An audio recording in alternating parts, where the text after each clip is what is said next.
Bonsoir. Bonsoir.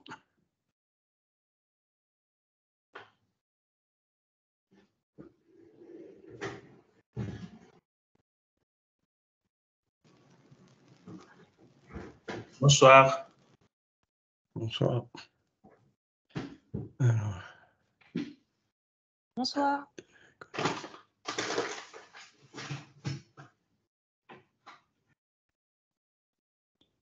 Bonsoir. j'ai l'idée, ok. Bonsoir.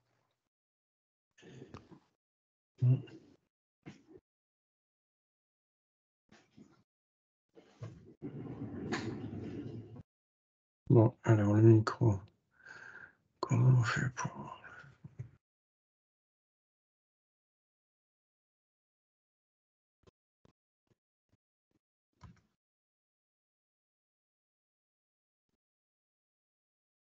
Ok.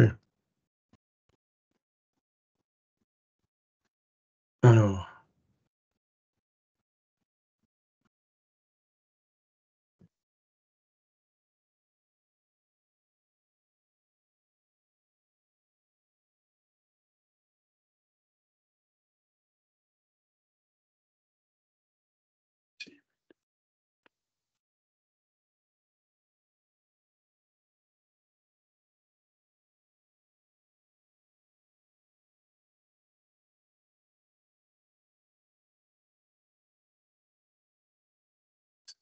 bon, très bien.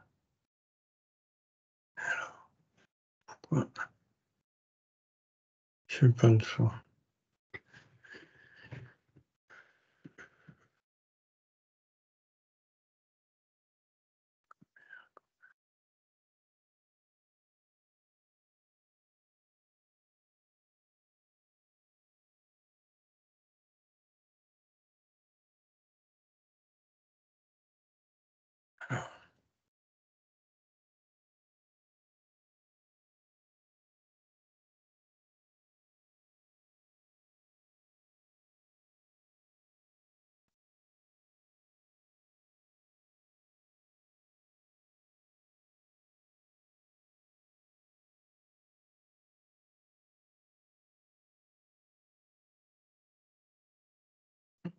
Voilà.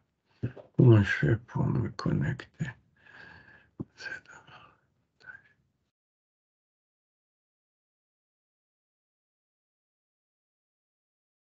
Alors, pourquoi je sais pas le...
Non.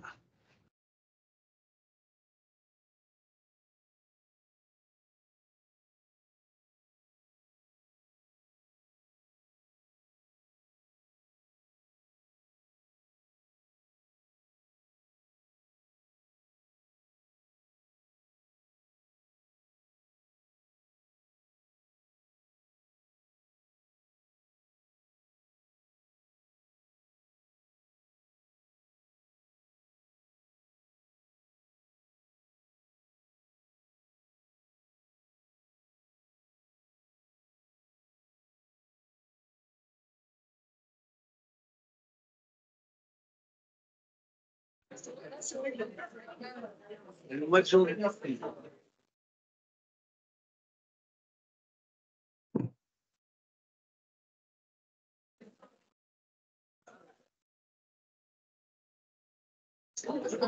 Il a dit stop.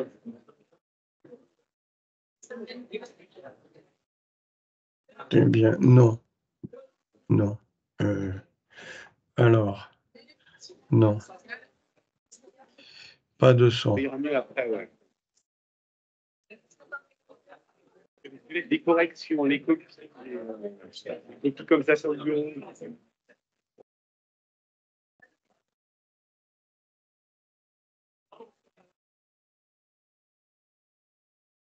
Non. Pas de son.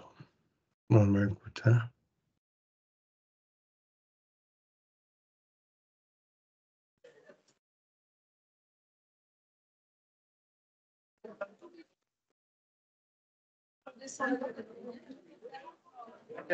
T'as tout concentré sur le temps.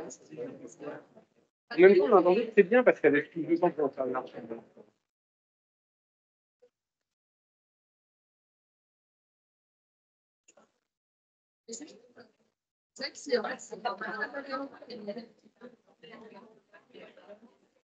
Oui. Moi, le mois de novembre, c'était très calme. On va pouvoir commencer quand vous voulez, vous voulez la parole. Et on va commencer. 1, 2, 3, test. Allô, allô, allô. Est-ce que... Oui, apparemment, c'est bon. Apparemment, c'est Oui. bon. Alors, Oui, bonsoir à toutes et à tous. Bienvenue à la masterclass Sécurité alimentaire, comprendre pour agir, agir pour comprendre. Oui, j'ai vu un geste comme ça en haut, voilà. Bon, si j'hésitais, si je me disais, est-ce que je suis bien à 3A? Là, j'ai confirmation que je suis bien à 3A. Donc, on va être ensemble pour environ une heure et demie, 2 heures moins le quart, pour un petit peu contextualiser la question de la sécurité alimentaire qui, si je ne m'abuse, que vous avez vous-même plébiscité quand on vous a demandé quel pouvait être le sujet de la thématique de la masterclass.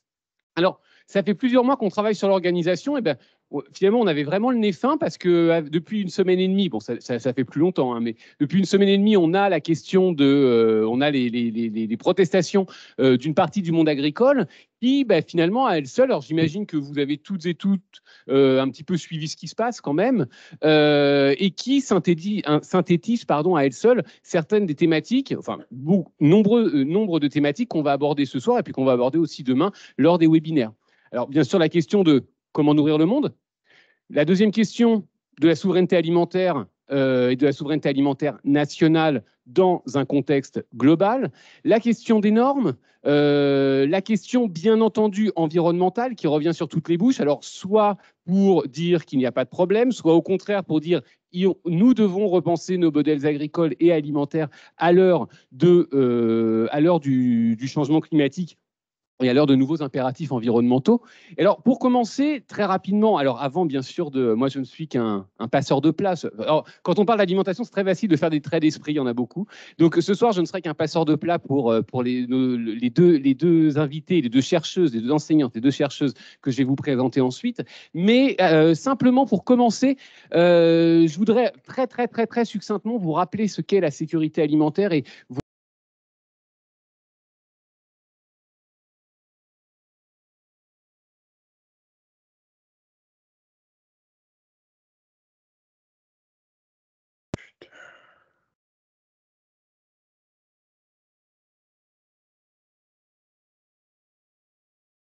Et tout, non. Qu'est-ce qu'ils m'ont fait chier.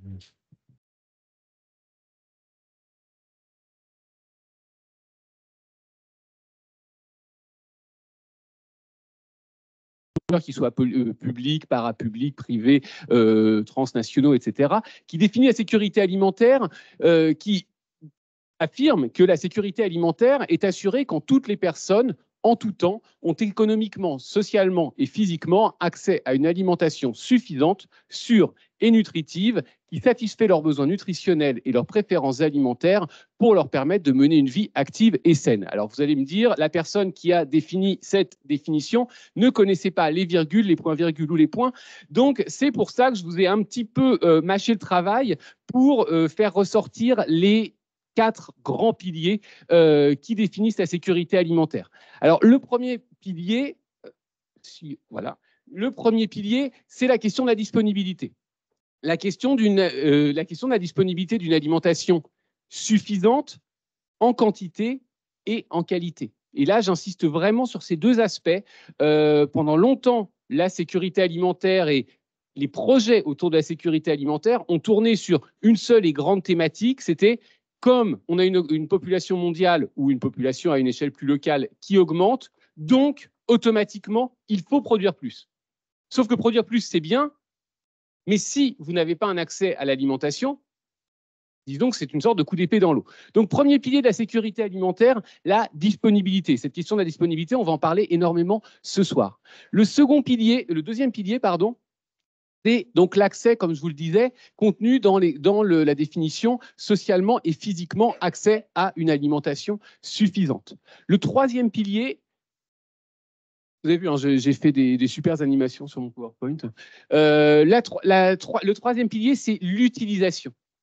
Une utilisation, donc vous le voyez ici, sûre et nutritive qui satisfait leurs besoins nutritionnels et leurs préférences alimentaires pour leur permettre de mener une vie active et saine. Et là, on a la question de la qualité alimentaire dont on va parler ce soir, bien entendu, mais qu'on va aussi aborder à travers les différents webinaires de demain. Et enfin, le dernier, la stabilité, c'est-à-dire que c'est très bien d'avoir assez à manger en quantité et en qualité suffisante, et avoir accès à cette alimentation, sauf que si cet accès n'est que temporaire, n'est que ponctuel, bien difficile de parler de sécurité alimentaire. Alors, très rapidement, pour un petit peu aller un tout petit peu plus loin que cette définition, peut-être à première vue un petit peu désincarnée, quand on parle de sécurité alimentaire, on a finalement plusieurs questions, plusieurs sous-questions. La première, quand on en parle, on a à l'esprit,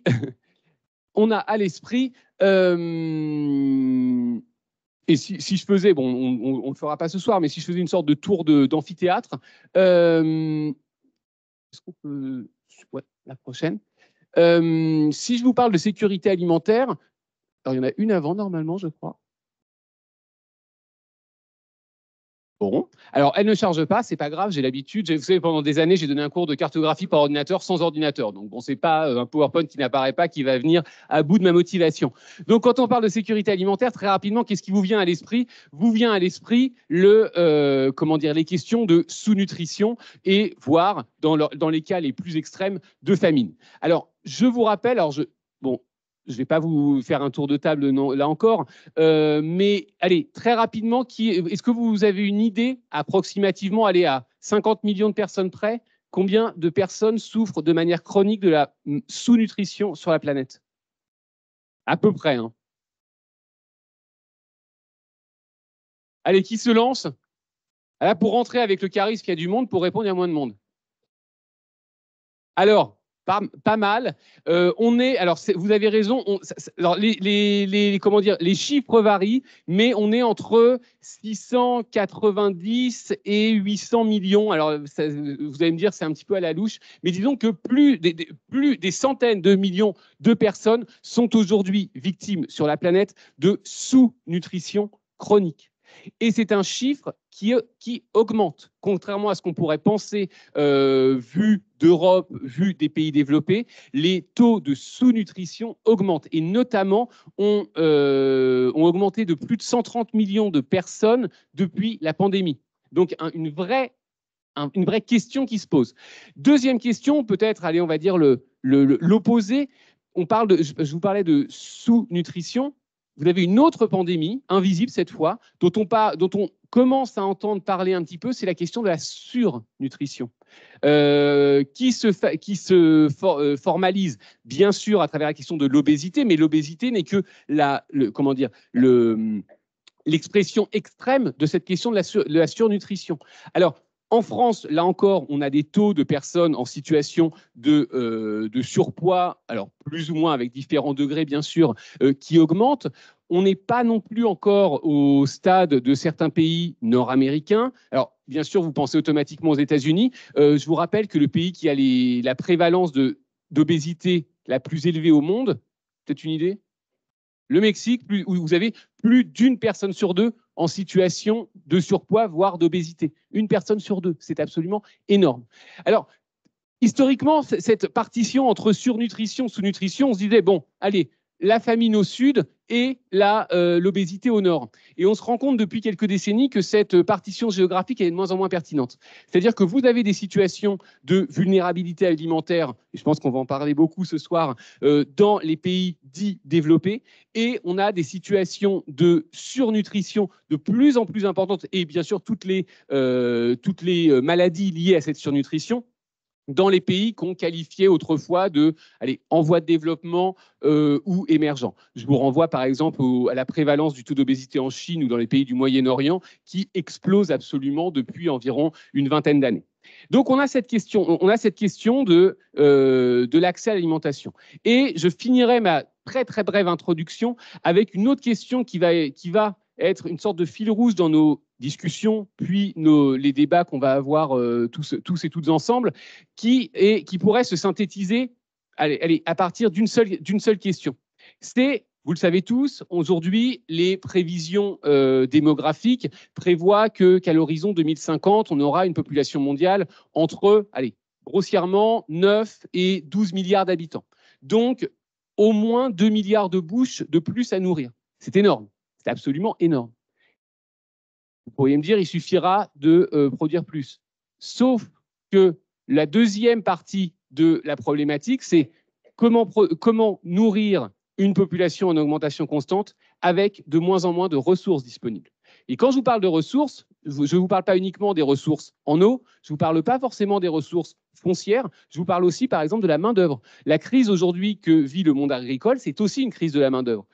Ici, bon, vous êtes sur les bancs de 3A, je ne suis pas sûr qu'il y ait beaucoup d'entre vous qui aient jamais peut-être caressé l'idée de devenir agriculteur, agricultrice, éleveur ou éleveuse. Alors peut-être, bon, on a 3A, d'accord, j'en suis ravi de l'entendre, mais disons que je vous rappelle quand même que la population active française travaillant dans le secteur primaire, donc dans l'agriculture et l'élevage, est aux alentours de 2% aujourd'hui. C'est rien du tout, c'est vraiment rien du tout, quand elle était encore d'environ 50% au sortir de la Deuxième Guerre mondiale. Donc, vraiment donc je répète, parce que c'est toujours bon de répéter, comme on est tous enseignants, on est un peu payé pour répéter. Comment nourrir une population mondiale en augmentation avec de moins en moins de ressources disponibles. Alors, on va, pour commencer à réfléchir à ces questions-là, à apporter des éléments de réflexion, à dessiner aussi des pistes d'action pour plus tard. On a avec nous, alors un plateau, là encore, alors je suis désolé de faire des jeux de mots alimentaires, mais un plateau de choix, puisque j'ai à côté de moi alors deux spécialistes de ces questions-là, qui vous verrez ont deux profils très différents l'un de l'autre, mais qui vont dialoguer, alors j'espère de manière très pacifique, hein, j'en suis sûr, mais surtout très complémentaires. Et c'est aussi pour ça qu'on avait décidé d'inviter Sonia Bouimak, vous connaissez peut-être, puisque Sonia est socio-anthropologue, docteur en sociologie ou en anthropologie ? Les deux, mon général, les deux, mon capitaine. Donc, à l'Institut Paul Bocuse, que vous connaissez sûrement. Donc, une régionale de l'étape. Moi, je ne suis pas parfait, je suis venu de Paris, désolé, nul n'est parfait. Sonia, alors j'ai fait mes notes, donc elle a soutenu une thèse à l'Institut Paul Bocuse qui s'intitulait « Les sociabilités alimentaires des personnes retraitées vivant à leur domicile en France, le cas des ateliers culinaires et des repas partagés à leur domicile ». Donc Sonia a beaucoup travaillé et travaille encore sur ces questions d'accès à l'alimentation, d'accès à l'alimentation vis-à-vis de personnes pour certaines, pas toutes bien entendu, hein, mais vulnérables ou en situation de vulnérabilité. Et depuis quelques semaines ou quelques mois, elle est engagée dans un projet de recherche sous l'égide de la Fondation de la Croix-Rouge qui travaille sur la précarité, qui s'intéresse à la question et la notion de précarité alimentaire. Mais bien sûr, j'imagine que vous nous en parlerez plus longuement. Et à côté de Sonia, vous avez là encore une autre régionale de l'étape, Laura Storaroli, qui est enseignante-chercheuse en agroéconomie à l'ISARA de Lyon, qui s'intéresse et qui a beaucoup travaillé sur les questions de sécurité alimentaire, notamment dans les pays méditerranéens. Donc, on va aussi peut-être faire un petit focus sur cette question sur cette région méditerranéenne qui synthétise et qui cristallise beaucoup des questions globales autour de la sécurité alimentaire. Et enfin, votre serviteur, je m'appelle Pierre Raffard, moi, je suis géographe de formation, je suis enseignant à 3A Paris, et ça fait plus de 15 ans que je travaille sur les questions de géopolitique de l'alimentation, en quoi nos verres et nos assiettes sont les reflets des aléas politiques et géopolitiques passés, actuels et futurs. Alors, pour commencer, pour commencer à donner la parole à nos deux intervenantes, je me tourne vers vous, Sonia, peut-être. Allez, on va suivre l'alphabet. La sécurité alimentaire, c'est très large. C'est un concept assez large. Vous, aujourd'hui, donc en 2024, ce premier quart du 21e siècle désormais, quels sont à votre sens, avec à la fois votre regard de chercheuse, avec votre regard de citoyenne aussi, quels sont les grands enjeux autour de la sécurité alimentaire et peut-être à différentes échelles, puisque vous avez travaillé à l'échelle très locale, vous avez aussi une approche globale? Alors déjà, ça marche, super. Bonjour à toutes et à tous. Alors, je vais répondre en 2 temps, en fait, en termes d'enjeux, mais voilà, je pense que ce sera dit et répété. Je pense que vous êtes aussi là pour ça. Il y a des enjeux en termes d'environnement, bien entendu. Je dirais un enjeu, alors je vais le dire assez simplement, hein, un enjeu de protection de la planète, un enjeu de protection des individus et de leur santé, sauf que dans la santé, il y a plusieurs dimensions.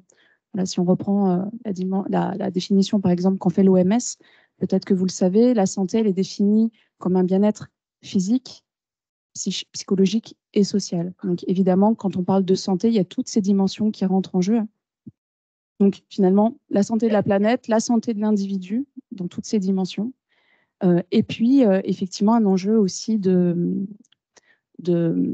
justice sociale. On va beaucoup en parler, mais finalement, cette idée que, comme le disait Pierre juste avant, en termes de production, en termes de quantité alimentaire sur la planète, de ressources, il y a beaucoup de ressources alimentaires, mais la vraie question qui se pose, ça va être celle de la distribution équitable des ressources entre les individus, entre les groupes.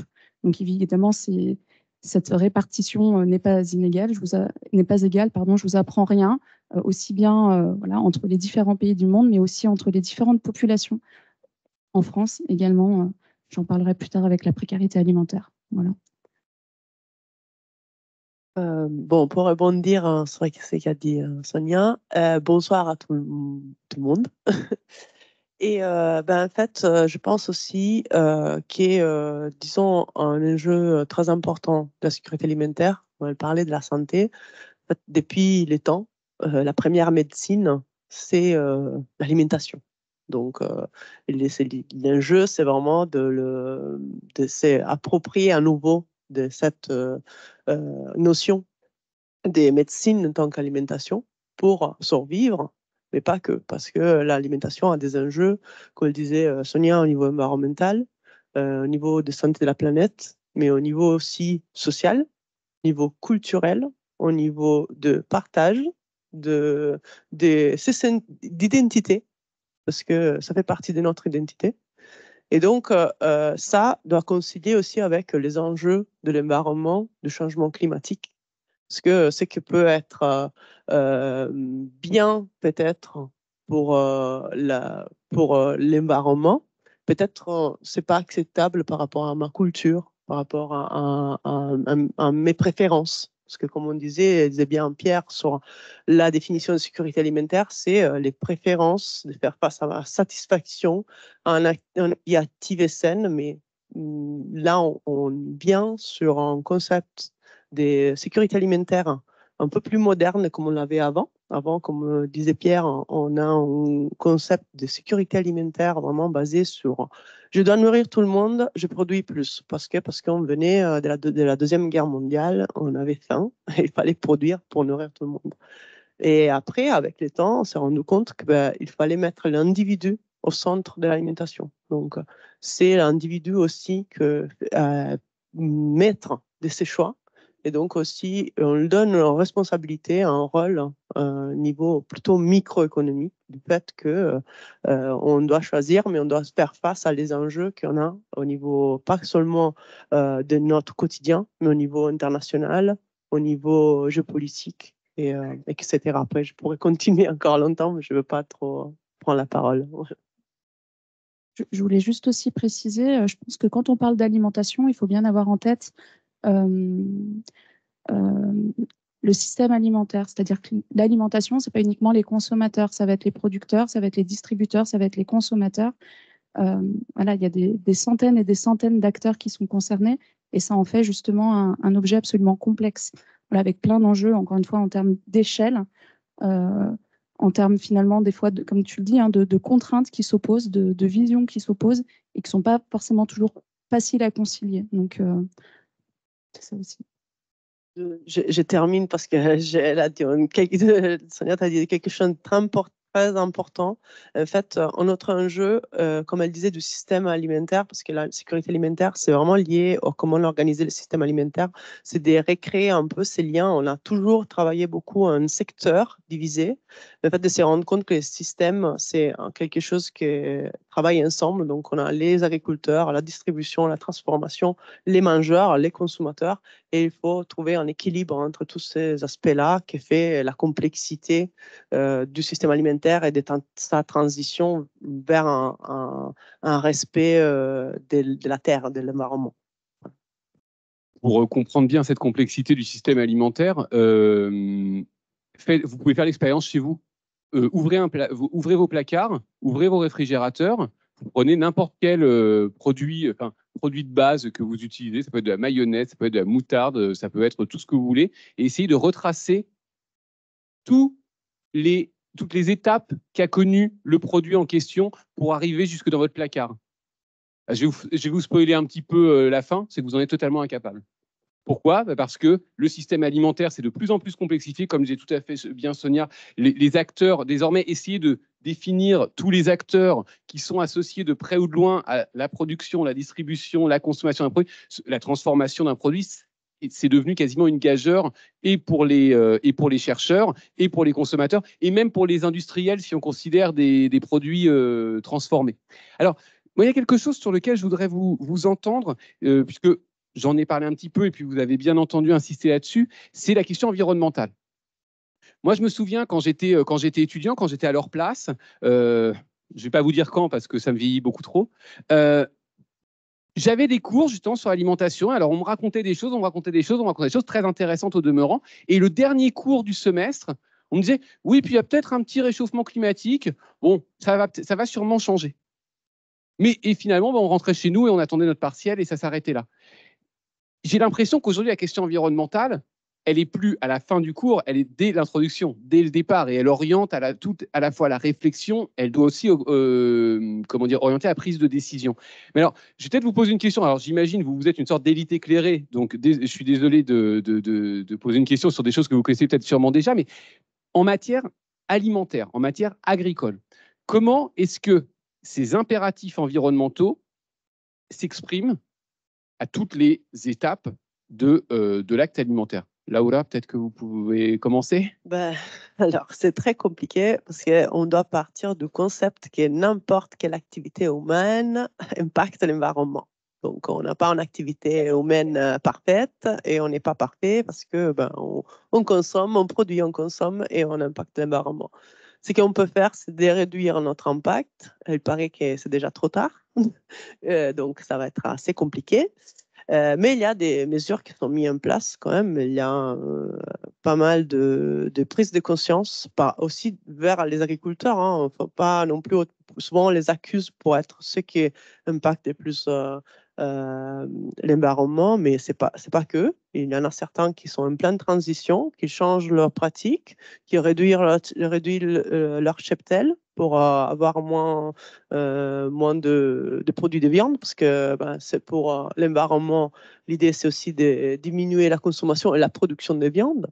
Donc, mais pour ce faire aussi, il faut que ça change les habitudes alimentaires. Parce que, OK, on dit aux agriculteurs de diminuer l'élevage, mais on ne change pas la consommation. Donc, on va faire quoi? On va importer. On va importer et ça va impacter l'économie des éleveurs français. Donc, l'idée, c'est d'échanger aussi les pratiques. Après, on met en place pas mal des normes, des labels qui existent, comme les bio. Et on a beaucoup de labels qui sont créés, comme aussi la haute valeur environnementale. Après, je ne suis pas là pour dire si c'est bien ou c'est pas bien. Les faits, juste qu'il y a des initiatives qui sont faites pour la préservation de l'environnement, certains plus efficientes que d'autres, mais il y a encore du chemin à faire parce que on n'a pas encore terminé sur le respect de l'environnement et on est juste au début. Et l'idée, c'est en fait de créer, on parle vraiment on sort de transition vers l'agroécologie. Et donc, on met en fait les besoins de produire, pas seulement pour être écologue, mais ajouter aussi la partie agricole, de changer en fait les pratiques agricoles pour avoir moins d'impact sur l'environnement. Et bon, c'est vrai qu'on voit aussi les manifestations de ces temps, on demande beaucoup aux agriculteurs. Et donc, ce que je peux aussi ajouter, c'est qu'il faut donner les moyens au changement aussi. Sonia, sur ces impératifs environnementaux, comment est-ce qu'ils s'expriment finalement dans le monde à la fois agricole, mais peut-être vous, ce qui vous intéresse plus, c'est cette dimension environnementale. Est-ce que, même, comme ça je réfléchis à haute voix, mais est-ce que ces impératifs environnementaux transforment aussi les pratiques de consommation des hommes et des femmes? Ouais, moi je vais plutôt me situer au niveau des consommateurs pour avoir une réponse complémentaire. Et puis c'est vrai que je suis pas une spécialiste de l'agriculture non plus. Je pense qu'on constate tous effectivement une tendance qui va effectivement vers le manger bio, local, les circuits courts et toutes ces choses-là. Cela étant dit, moi, mon rôle aussi, alors là, ça sera plutôt la sociologue qui parle que l'anthropologue, c'est aussi de prendre en compte toutes les contraintes et les facteurs socio-économiques qui peuvent être aussi des freins à cette consommation-là. Voilà, faut bien l'avoir en tête, c'est-à-dire que c'est bien de bien manger, et encore faut-il le mettre entre guillemets. Moi, c'est une notion dont je me méfie beaucoup. Voilà, bien manger, ça pose de l'autre côté le mal manger. Manger responsable, ça sous-tendrait qu'il y aurait manger irresponsable. Il faut bien prendre en compte toutes les contraintes qui peuvent être matérielles, mais aussi symboliques de l'accès à cette alimentation-là. Voilà, premier point. Bon, là, je me place plutôt du point de vue des consommateurs, même si effectivement, par exemple, sur la question du système alimentaire, voilà, il y a eu tout un tas de crises sanitaires, tout un tas d'injonctions aussi contradictoires, de normes qui nous disent il faut manger comme ci, il ne faut pas manger comme ça, etc. Et c'est vrai que les consommateurs, aujourd'hui, en tout cas, il y a une tendance qui va justement vers un rétrécissement de ce système alimentaire. Voilà. On dit souvent en anthropologie que je suis ce que je mange, et si je ne sais pas ce que je mange, je ne sais plus qui je suis. Donc effectivement, il y a cette tendance qui se dessine, mais la question à se poser, c'est est-ce que tout le monde a la possibilité, encore une fois matérielle, symbolique finalement, d'avoir accès à cette alimentation de qualité. Donc je trouve, voilà, je pose la question en tout cas avec un point d'interrogation. Et puis je vais donner aussi un autre exemple. Alors cette fois-ci qui se situe à un niveau plus institutionnel, par exemple la loi Egalim qui impose, il n'y a rien de péjoratif quand je le dis, mais en tout cas qui... Vous pouvez rappeler ce que c'était que la loi Egalim? Je ne suis pas sûr que tout le monde le sache. Ouais, alors la loi Egalim, donc là par exemple c'est sur 2018-2022, il y a tout un tas de dimensions justement le respect des agriculteurs, la juste rémunération. En fait, ça touche à la sécurité alimentaire, hein, finalement. Donc la dimension environnementale, la dimension sanitaire, la question du gaspillage alimentaire aussi qui est très très présente. Je ne suis pas une spécialiste de la loi Egalim, donc là, je vous enverrai justement sur les textes de loi. Mais en tout cas, parmi les points de la loi Egalim, il y a cette demande, en tout cas, aux restaurants collectifs de mettre, d'utiliser 20% en fait d'alimentation dite écologique, etc., dans la préparation des menus, donc circuits courts, produits issus de l'agriculture biologique, produits labellisés, etc. Donc bon, ça c'est la règle. Et puis, alors je vais vous donner un exemple. L'année dernière, j'ai une étudiante qui a travaillé sur les CROUS. Et en fait, on voit qu'il y a des logiques qui s'affrontent, puisqu'effectivement, d'un côté, on va nous dire il faut utiliser 20% d'alimentation plus responsable, plus éthique, etc. Et puis, de l'autre côté, il y a un autre enjeu, la question finalement de la justice sociale, de la précarité alimentaire aussi, et là, notamment la question des étudiants qui peuvent avoir des difficultés pour se nourrir. Et traditionnellement, au Crous, il y a le repas à 2 euros. Voilà. Et qu'est-ce qui se passe en fait quand d'un côté, finalement, on impose une alimentation plus saine et du coup aussi, plus saine, plus éthique, etc., aussi plus chère, hein, il y a un surcoût pour la collectivité, et que de l'autre côté, finalement, on a des étudiants qui veulent conserver ce repas à 2 euros. Donc en fait, il y a eu aussi vraiment des échanges assez costauds aussi au sein des Crous, et notamment des cuisines, des chefs cuisiniers, des restaurateurs, qui finalement se retrouvent à devoir composer et être pris en fait en étau entre ces différentes contraintes. Qu'est-ce qu'on fait finalement? On augmente la qualité alimentaire, mais finalement on supprime ce repas à 2 euros. Vous voyez, c'est aussi ces enjeux-là, je trouve, qui posent question. Alors, j'ai pas de solution. Évidemment qu'il y a des stratégies qui sont mises en place, mais parfois, voilà, faut penser aussi que les agents sur place peuvent être en difficulté par rapport à ces situations. Il y a un idéal, et puis il y a la réalité qui des fois est difficile, et des fois on ne donne pas forcément les moyens, en tout cas aux acteurs de terrain, de mettre en place ces préconisations-là. Effectivement, il y a, en plus en France, il y a beaucoup d'initiatives comme les programmes alimentaires territoriaux qui essayent de rapporter cette localisation de l'alimentation, mais aussi ces liens entre la production et le consommateur, entre l'agriculteur, les citoyens et aussi tous les agents économiques d'un territoire. Et ça, c'est la partie importante aussi pour se dire on a moins d'intermédiaires. Et donc, peut-être qu'on aurait aussi moins d'impact dans l'environnement si on relocalise, si on arrive vers ce qu'on appelle la souveraineté alimentaire, la possibilité de pouvoir produire localement des biens alimentaires et de faire face à la sécurité alimentaire d'un territoire. Mais il y a derrière tout un débat de est-ce qu'on peut le faire, est-ce que c'est effectivement bien pour l'environnement, etc. Et après, aussi, il faut, comme disait Sonia, c'est important donner les moyens parce que il y a plein de personnes qui n'ont pas l'accès à une alimentation de qualité. Et il y a tout un débat, il y a un collectif qui était à part les gouvernements qui essayent un peu avec la loi Egalim, mais les gros problèmes de la loi Egalim, c'est qu'on n'a pas de sanctions. Donc, on demande d'introduire 50% des produits de qualité dans les restaurations collectives. 50%, je dis 20%, 50%. C'est 50% des produits de qualité, dont 20% des bio. Ouais. Non, c'était tout à fait correct ce que tu as dit. C'est juste qu'on demande, mais si on va contrôler sur la restauration collective, beaucoup ne peuvent pas faire face déjà à ce type de dépenses parce que la qualité coûte cher et aussi certains ne sont pas contrôlés derrière, donc on ne va pas prendre en compte ce type de loi. Mais il y a un collectif qui est donc on fait en sorte de bottom-up, un collectif qui a été créé s'appelle le collectif de la sécurité sociale de l'alimentation et traite vraiment de l'alimentation comme la sécurité sociale au niveau médical. Donc il s'est dit c'est l'État qui doit prendre en charge l'alimentation et l'alimentation de qualité pour les citoyens. Et il y a tout un débat pour essayer d'amener ça au gouvernement.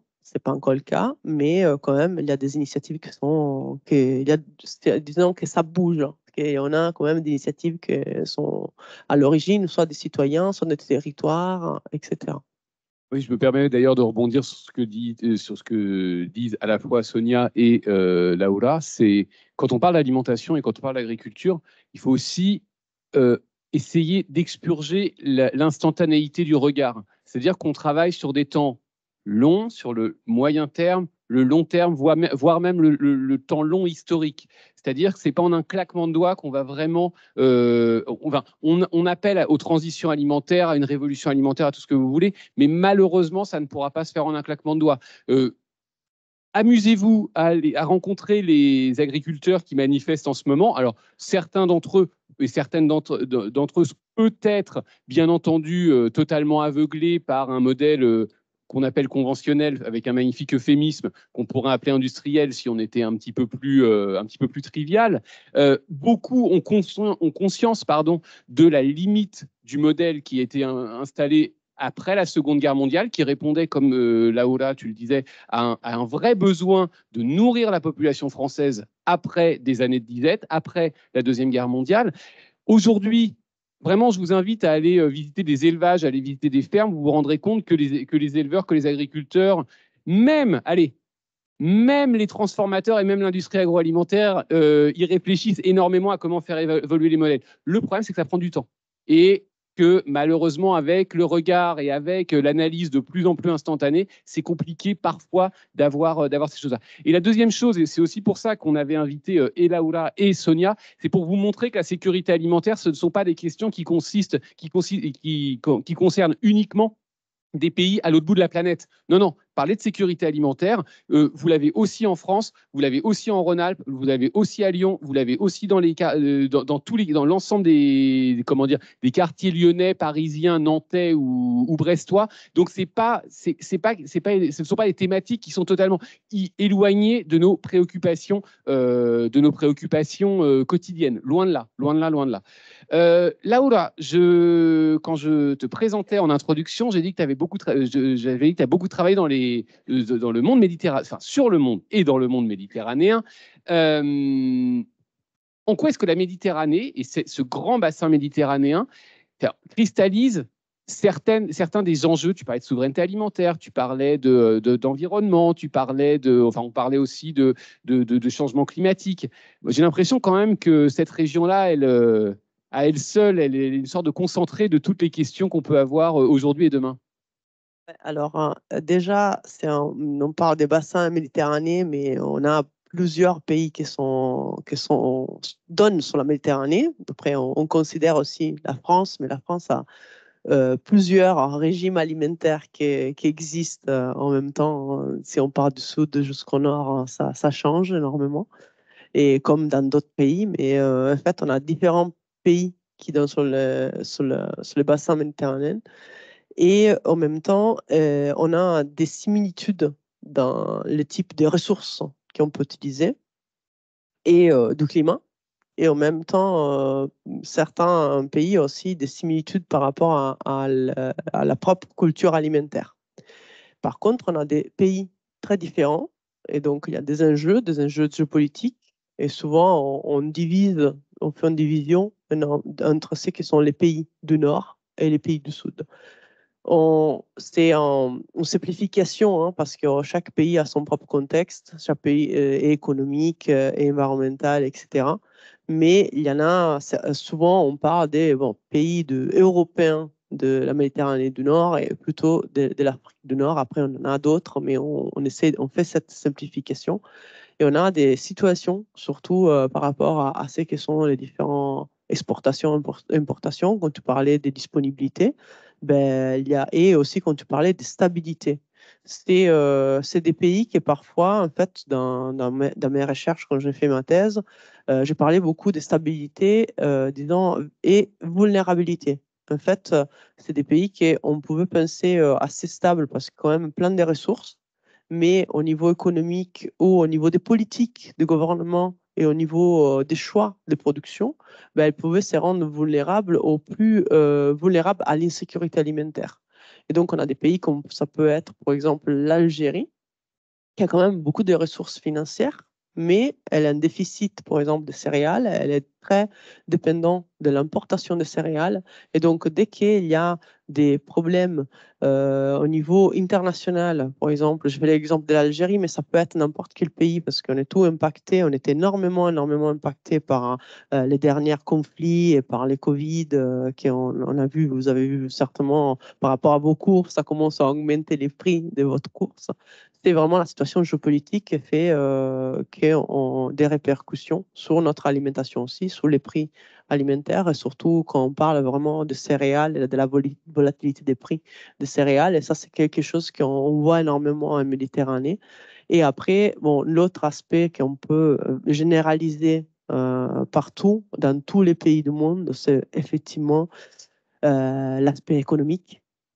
Quand on parle des choix alimentaires, parfois, souvent, la qualité est la première chose qui va manquer parce qu'on n'a pas des ressources alimentaires. Comme vous dites, souvent, on lisait dans les journaux les bio perdent son marché.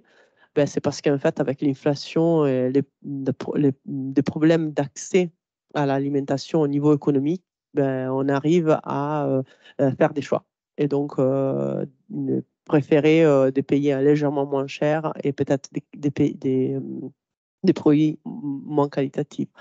Et après, l'autre chose de la Méditerranée, c'est que la Méditerranée, c'est tous les ressources naturelles, une énorme variété, donc un régime alimentaire assez varié, mais tous la fragilité de l'environnement, les problèmes de sécheresse nous amènent à vraiment avoir des problèmes et des vulnérabilités au niveau aussi de la sécurité alimentaire et de l'accès à l'alimentation.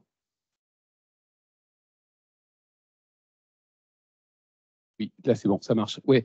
Oui, cette question, ben, Laura, bon, tu as apporté beaucoup d'éléments à ta réponse. Il y en a un qui me semble vraiment, depuis quelques mois, voire quelques années, en tout cas dans les pays méditerranéens, pour partager ma vie entre la France et la Turquie, l'inflation, je vois tout à fait ce que c'est. Cette question de l'inflation qui se pose de plus en plus, de manière de plus en plus tangible, j'imagine, Sonia, que vous devez le voir aussi dans vos travaux sur la précarité alimentaire. Et alors, d'abord, c'est quoi la précarité alimentaire? Qu'est-ce qu'on entend par le terme de précarité alimentaire? Alors, pour le dire simplement, hein, mais je vais développer ensuite, la précarité alimentaire, finalement, c'est ne pas avoir accès à une alimentation suffisante en qualité et en qualité, hein, en quantité et en qualité. Il y a cette idée, effectivement, dans la durée, c'est-à-dire finalement de ne pas savoir si on va manger demain, ce qu'on va manger, hein. En vérité, en fait, dans la notion, pour comprendre la précarité alimentaire, il faut avant tout comprendre la notion de précarité elle-même. Et elle a été, heureusement, définie, très bien définie même, par deux sociologues qui sont Robert Cassel et Serge Pogam, qui nous disent en fait la notion de précarité, là je ne parle pas encore de précarité alimentaire, c'est en fait une idée d'incertitude. Okay, il y a une insécurité, une incertitude. Sauf que cette incertitude, elle ne se situe pas uniquement sur un plan budgétaire. Ça peut toucher à plusieurs dimensions en fait, cumulatives en fait, qui vont être l'emploi, le logement, la santé, les liens sociaux. Et c'est également lié aussi à une notion d'exclusion sociale et de perte d'estime de soi. Voilà. C'est vraiment quelque chose de multidimensionnel, de complexe. La précarité alimentaire, c'est aussi cette idée finalement, premièrement d'insécurité, hein, d'instabilité. On ne peut pas voir sur le long terme, on ne sait pas, il n'y a pas de sécurité, hein. C'est pour ça finalement qu'on peut aussi, la précarité alimentaire est synonyme d'insécurité alimentaire, on peut dire ça comme ça, même si en France, on va plutôt parler de précarité alimentaire que d'insécurité alimentaire en général. Il y a cette idée aussi, effectivement, en termes de cause, du coup, la précarité alimentaire, elle peut découler effectivement de problématiques budgétaires, c'est-à-dire que concrètement, l'alimentation, c'est une variable d'ajustement. Quand on a des difficultés financières, c'est vraiment le levier de l'alimentation qu'on va actionner, c'est-à-dire qu'il va y avoir automatiquement une baisse de la qualité et des quantités, hein. On peut effectivement, on peut avoir aussi des problématiques de personnes qui sont en surpoids, en obésité, mais qui pour autant n'ont pas une couverture nutritionnelle convenable, hein. Donc, d'ailleurs, on sait que le surpoids et l'obésité va plutôt concerner les populations les plus populaires, hein, qui ont plus de problèmes budgétaires. Donc, effectivement, faut pas penser qu'en termes de, voilà, de quantité ingérée. Et du coup, donc, il y a évidemment la problématique budgétaire, elle est centrale, mais pas que. C'est-à-dire que ça va être aussi, par exemple, une personne qui vit, qui est sans domicile fixe, ou alors qui est hébergée chez d'autres personnes, ou qui vit dans un logement insalubre qui ne dispose pas de cuisine, par exemple, bah, ça va impacter son alimentation. Une personne qui a des problèmes mentaux, qui a un handicap, qui est isolée socialement, ça va impacter son alimentation. Pardon, ça va? Voilà. Donc vraiment, faut penser la problématique de la précarité alimentaire comme une problématique qui est complexe, qui est multidimensionnelle et qui est singulière. Voilà. Il n'y a pas une précarité alimentaire, il y a des situations de précarité alimentaire et effectivement, bah, du coup, pour y répondre, c'est tout aussi complexe. Voilà. Peut-être aussi en termes d'impact, c'est important aussi de signaler. Tout à l'heure, je vous parlais de la santé. La santé, voilà, si on reprend la définition de l'OMS, elle n'est pas exclusivement physique. Donc effectivement, la précarité alimentaire, elle va avoir des impacts sur la santé physique avec, par exemple, un poids insuffisant ou au contraire des personnes en obésité ou en surpoids. D'ailleurs, une petite anecdote, j'arrive plus à me rappeler dans quel livre je l'ai lu d'ailleurs, mais une anecdote d'une bénévole des Restos du Cœur qui disait quand on rentre au Resto du Cœur, on sait qu'on va prendre 5 kilos. Parce qu'effectivement, ben, quand on est en précarité alimentaire et par exemple, on fait appel à l'aide alimentaire, on a rarement accès aux meilleurs produits. On a souvent accès à des produits très transformés, de mauvaise qualité d'un point de vue nutritionnel. Donc, des conséquences sur le plan physique, évidemment, des maladies métaboliques, le diabète, les maladies cardiovasculaires, ce genre de choses, mais aussi une souffrance sur le plan psychologique. Voilà, c'est de la dépression, c'est compliqué quand on ne sait pas ce qu'on va manger demain. C'est compliqué aussi quand on doit faire appel finalement à des structures d'aide alimentaire. Il y a aussi tout un processus aussi de disqualification sociale, de perte d'estime de soi. Voilà, grosso modo, j'en reparlerai, mais en tout cas, on voit que c'est complexe, c'est un problème complexe et qui touche plein de dimensions finalement de l'être humain. Vous donner un chiffre. Alors, je l'ai appris la semaine dernière, donc c'est vraiment tout nouveau. Je parlais avec un responsable de la région Île-de-France qui me disait qu'en Seine-Saint-Denis, donc le département le plus pauvre de France, vous aviez plus de 10% des enfants de moins de 5 ans qui avaient des diabètes de type 2. Je vous laisse deviner, de moins de 5 ans, hein. Donc, je vous laisse deviner, 10%, dit comme ça, c'est pas énorme. Vous pouvez me dire, oui, mais il y a 90% qui n'en ont pas. Quand même, moins de 5 ans, hein. C'est quand même un chiffre, moi, qui m'a assez retourné. On a parlé finalement du diagnostic. Et parce que j'imagine qu'on a les futurs hommes et femmes qui vont changer tous les problèmes qu'on vit à l'heure actuelle devant nous. J'aimerais bien qu'on s'interroge aussi sur les solutions. Est-ce que la situation est perdue? C'est bon, c'est fini. On remballe et on rentre chez soi et on se replie dans nos cocons personnels. Ou est-ce qu'il y a quand même des solutions? Alors, peut-être justement pour faire la transition, vous, Sonia, dans vos recherches, j'imagine, les entretiens que vous menez, les observations que vous menez, sur ces questions de précarité alimentaire, est-ce qu'il y a des choses qui sont menées justement pour résorber ces problèmes structurels? Oui, alors j'en profite parce que je viens de me rappeler que la question était en 2 temps et qu'il y avait aussi une question par rapport à, comment dire, à l'inflation et tout ça. Juste des chiffres, pour avoir quand même une idée, il faut savoir que ces 10 dernières années, en fait, la précarité alimentaire, elle a été multipliée par 3 en France. Ça donne quand même le vertige, c'est-à-dire qu'on est passé. Alors, si on prend les chiffres des personnes qui ont recours à l'aide alimentaire, il y a 10 ans, on était à peu près sur 850 000 individus qui font recours à l'aide alimentaire. Et en 10 ans, c'est passé à 2 400 000 personnes, sachant que c'est un chiffre. Les personnes qui ont recours à l'aide alimentaire, en fait, ça ne suffit pas pour définir la précarité alimentaire. Il faut savoir qu'au moins une personne sur 2 qui est en situation de précarité ne fait pas recours à l'aide alimentaire. Voilà. Voilà, donc c'est énorme en fait. Enfin, c'est vraiment une grosse proportion. Et du coup, j'en viens à la deuxième question, sur la question des solutions. J'ai parlé de l'aide alimentaire. Alors, l'aide alimentaire, ça renvoie plutôt à un système de solidarité institutionnalisé, hein, centralisé, qui peut être mis en place à la fois par l'État, les gouvernements. Donc, ça va être des lois, ça va être aussi tout un tas d'acteurs. Vous les connaissez, hein, les acteurs de l'aide alimentaire, la banque alimentaire, le secours populaire, des organismes, des associations. Donc, une aide alimentaire qui va être structurée. Et traditionnellement, cette aide alimentaire, elle est, elle est, elle se modélise, voilà, par trois moyens qui vont être finalement, par exemple, des chèques alimentaires, c'est-à-dire par exemple une personne en difficulté qui va aller au CCS et on va lui donner finalement de l'argent pour l'aider à subvenir à ses besoins alimentaires.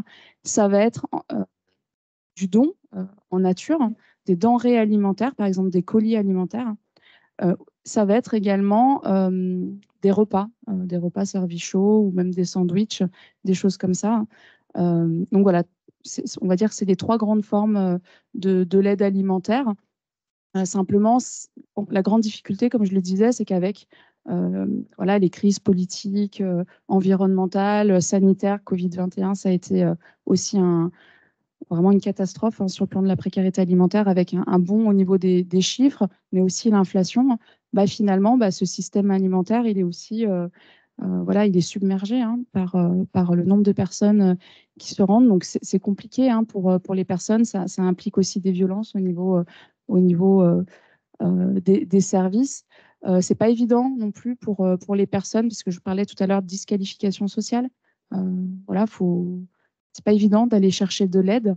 Ça peut être aussi des violences symboliques, par exemple. Ce sont des personnes qui doivent souvent se justifier de leurs ressources. Ben, on appelle ça le phénomène du guichet, en fait, quand en plus on doit toujours justifier de sa situation.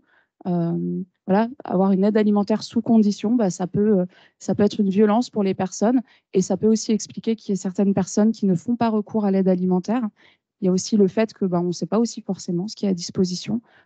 C'est pas toujours évident. Voilà, donc en fait, il y a un certain. Et puis, il y a aussi un autre point, c'est vrai que la question de la sécurité alimentaire, ça implique aussi les choix alimentaires, c'est-à-dire qu'on a tous aussi des préférences alimentaires qui vont être liées à notre culture, à notre religion, à nos idéologies aussi. Enfin, il y a plein de choses qui vont conditionner nos choix alimentaires. Et quand on fait appel à l'aide alimentaire, bah forcément, on n'a pas forcément le choix de ce qu'on va manger. Donc ça aussi, ça peut être une violence vécue ou une difficulté. Paradoxalement, ça implique aussi du gaspillage alimentaire, parce que finalement, bah, des fois, on va se retrouver avec un poulet alors qu'on mange halal, donc on va peut-être le mettre à la poubelle. Donc ça peut paraître paradoxal, mais c'est aussi une réalité. Voilà, donc ça, c'est l'aide alimentaire traditionnelle qui comporte aussi des effets pervers, même si elle est essentielle aujourd'hui pour justement voilà, répondre à un besoin grandissant. Et puis, il y a aussi, voilà, depuis quelques années, d'autres actions qui vont se développer, qui vont être, par exemple, les épiceries sociales et solidaires, justement, qui proposent à des prix plus avantageux des denrées alimentaires plus qualitatives, voilà, avec aussi toute une éducation à l'alimentation, à la santé. Donc voilà, ça fait partie aussi des dispositifs intéressants. Et puis, on a aussi des dispositifs qui se mettent en place, des initiatives. Alors souvent, c'est à l'initiative d'associations qui mettent en place d'autres formes d'aide alimentaire, qui ne sont pas d'ailleurs forcément appelées comme ça. Par exemple, des tiers-lieux qui proposent des ateliers de cuisine, qui proposent des repas partagés et finalement qui se veulent peut-être plus inclusifs, plus participatifs. Voilà, parce que l'aide alimentaire, finalement, le problème, c'est que ça répond à un besoin immédiat. Tout à l'heure, tu parlais de moyen terme, long terme, mais il y a aussi la dimension court terme. Donc, ça répond à un besoin à court terme. Mais finalement, bah, comment on fait voilà, la précarité alimentaire, c'est une chose. Il y a des causes, des causes, mais l'aide alimentaire, finalement, ne va pas solutionner ces causes. Et on est aussi dans une dimension assez assistentielle, finalement, une réponse urgente. Donc finalement, voilà, il y a des initiatives qui se mettent en place pour essayer justement d'être plus inclusive, plus participative et pour prendre davantage en compte les singularités des personnes. Et je finirai rapidement y a autre chose aussi, on n'y pense pas forcément. Je parlais de solidarité parce que ça aussi, c'est un concept en sociologie qui a été développé. Il y a ces solidarités finalement organiques qui sont organisées par une société, qui sont portées par des acteurs officiels, etc., des structures, mais il y a aussi des solidarités plutôt mécaniques qui se jouent par exemple au sein des communautés, voilà, et qui sont invisibles aussi. C'est-à-dire que finalement, voilà, il y a des personnes aussi qui ont, par leur communauté, voilà, des systèmes de collecte, des systèmes de dons alimentaires au sein des communautés, au sein des familles, qui ne sont pas toujours visibles.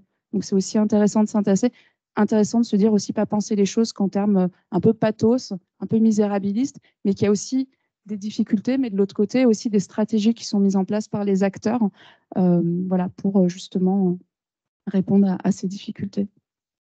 D'ailleurs, à ce titre-là, je vous renvoie à l'exemple vraiment iconique de la ville américaine de Détroit, après la fermeture de l'usine General Motors, où les gens, alors là vraiment l'idée de communauté, de community au sens américain du terme, a pris toute son épaisseur, puisque les gens se sont réappropriés des terrains laissés en friche, laissés en jachère, pour en faire des champs, pour valoriser ce qu'on peut appeler de l'agriculture urbaine, qui ensuite a permis justement de nourrir. Et là, on était vraiment sur des vraies questions de production et d'accès à l'alimentation. Dans l'un des pays les plus riches de la planète, vous aviez des pans entiers de la population qui ne pouvaient pas avoir accès à une alimentation simplement en quantité suffisante. C'était assez fascinant. Et j'avais un autre exemple, j'étais à Marseille la semaine dernière, d'une communauté d'habitants dans les quartiers nord qui s'est levée suite à la fermeture d'un McDonald's, qui était le seul lieu de sociabilité encore disponible dans certains quartiers.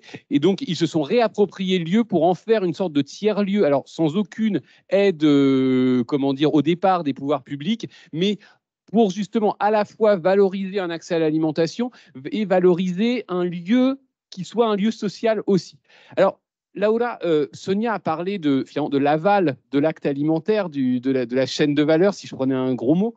Mais en amont, est-ce qu'il y a des choses, je sais que tu travailles beaucoup sur les questions d'agroécologie notamment, quelles sont les solutions, ou en tout cas les grandes catégories de solutions qui s'esquissent aujourd'hui, justement pour apporter des réponses concrètes, opérationnelles à ces questions autour de la sécurité alimentaire?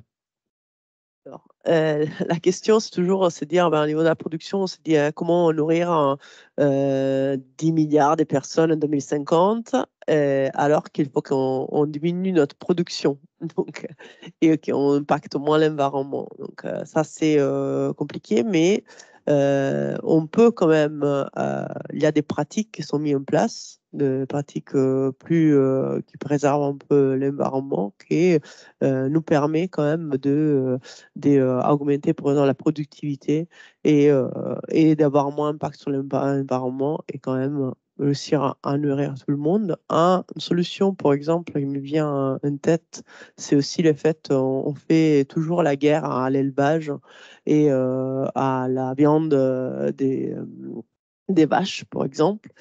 Mais j'ai plusieurs collègues chercheurs qui travaillent sur l'élevage.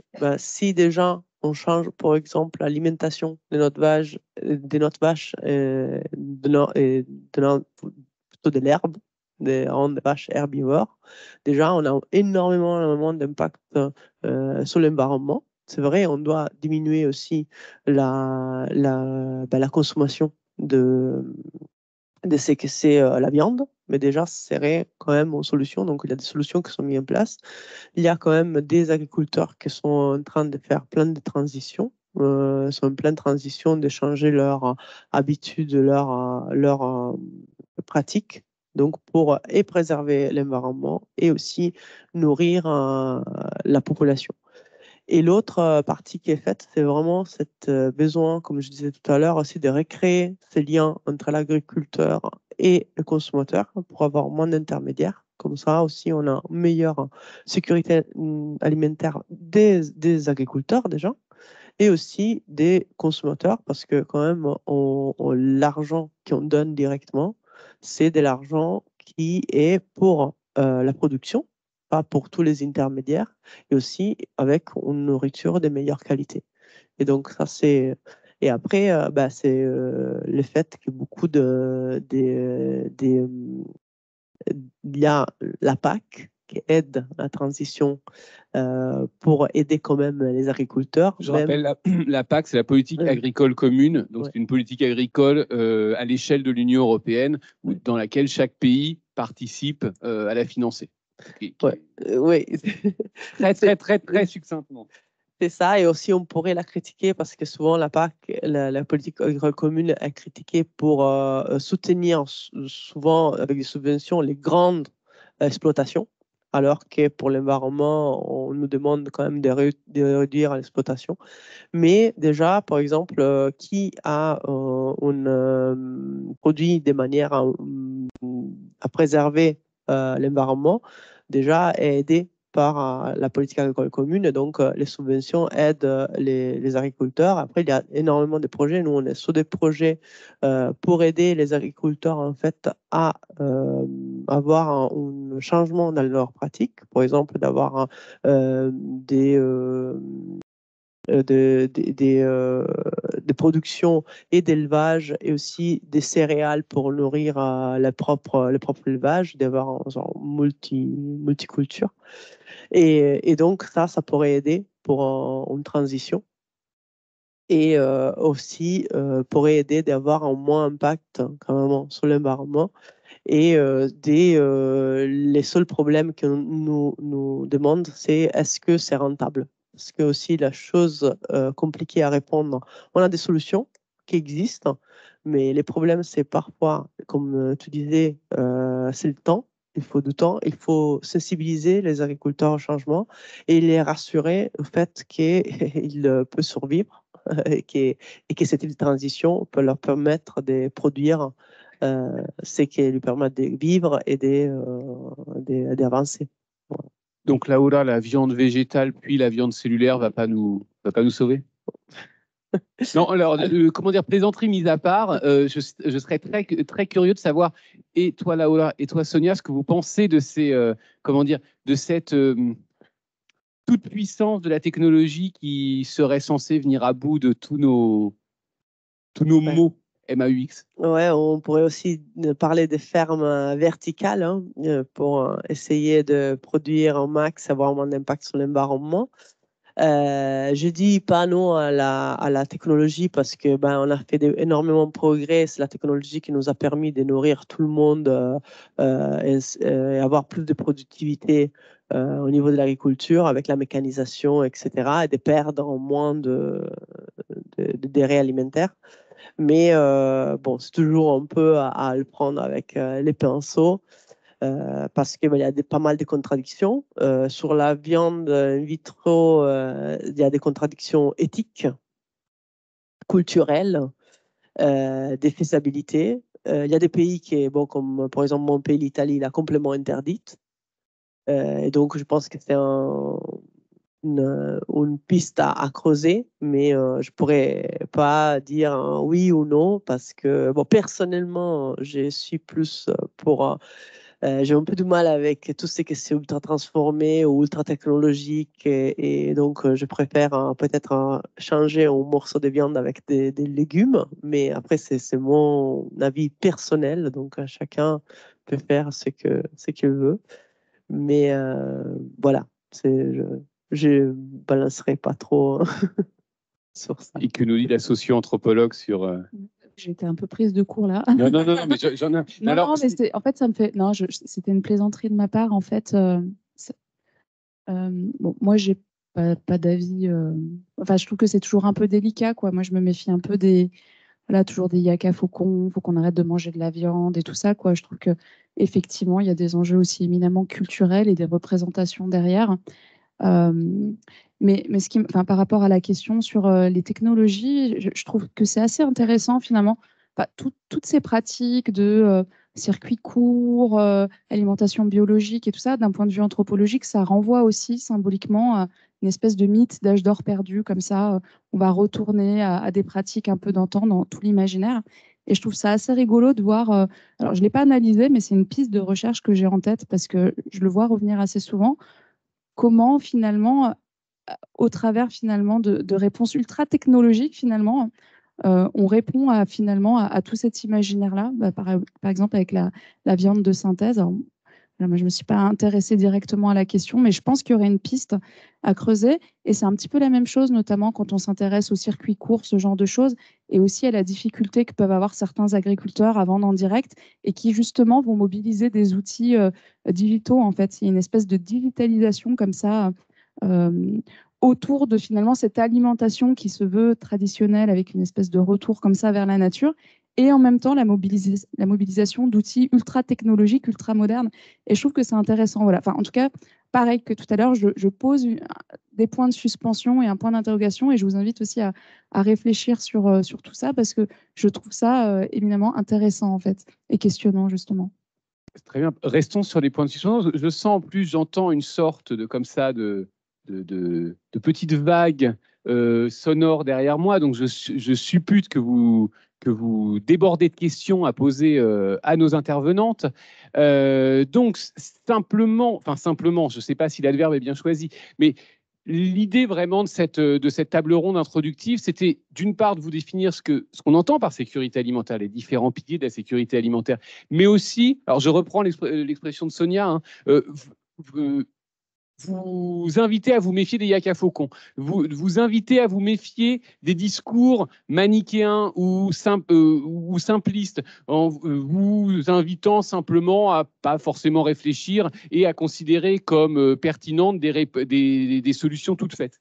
Et quand on parle d'alimentation, malheureusement ou heureusement pour nous chercheurs, c'est bien, au moins on a du travail comme ça, mais parce que l'acte alimentaire est bien plus qu'un acte physique, qu'un acte biologique, qui, comme vous l'avez toutes les deux dit, on parle à la fois alors d'agriculture, bien entendu, on parle d'économie, on parle de politique, on parle de culture, on parle de social, on parle, là encore, point de suspension, etc., point de suspension. Bien parce que l'acte alimentaire est complexe, parce que l'acte alimentaire ne cesse de se complexifier aussi, parce que l'offre alimentaire ne cesse de se complexifier, les réponses qui vont être apportées à des questionnements globaux vont, malheureusement ou heureusement, devoir être élaboré à l'échelle locale, à l'échelle des communautés. Donc là, voilà, je reprends les points de suspension de ma collègue et je vous laisse la parole si vous avez des questions et je suis sûr que vous devez fourmiller de questions. Alors, ce qu'on va faire, puisqu'il ne faut pas du tout discriminer nos amis à distance, surtout que j'ai peut-être certains de mes étudiants là à distance, donc je ne vais certainement pas les discriminer. On va peut-être faire une sorte de jeu de ping-pong, c'est-à-dire une question dans la salle, une question en ligne. Alors, je vois une question là, derrière le magnifique écran translucide. Je crois qu'il y avait une question là, ouais. Oui, bonsoir. Déjà, merci pour la conférence, c'était très intéressant.